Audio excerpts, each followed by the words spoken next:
मी 4 वेळेला मुख्यमंत्री होतो. मला 50 वर्ष लोकांनी सतत निवडून दिलं. एक दिवस सुद्धा त्याच्यात कधी हे नाही.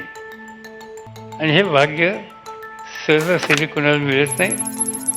मी महाराष्ट्रातल्या सर्वसामान्य माणसाच्याबद्दल कृतज्ञता व्यक्त करतो. त्याच्यामुळं मला हे सगळं मिळालं.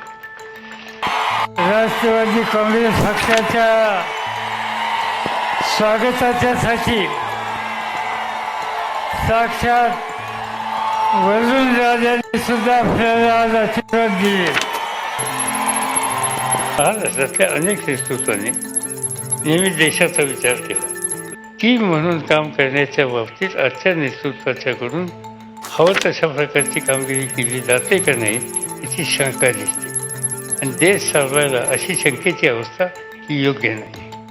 पण काही गोष्टी अशा आहेत की ज्याच्या बाबतीत आपण राजकीय अभिलेख न ठेवता सुद्धा आपल्याला लक्ष केंद्रित करावं लागेल.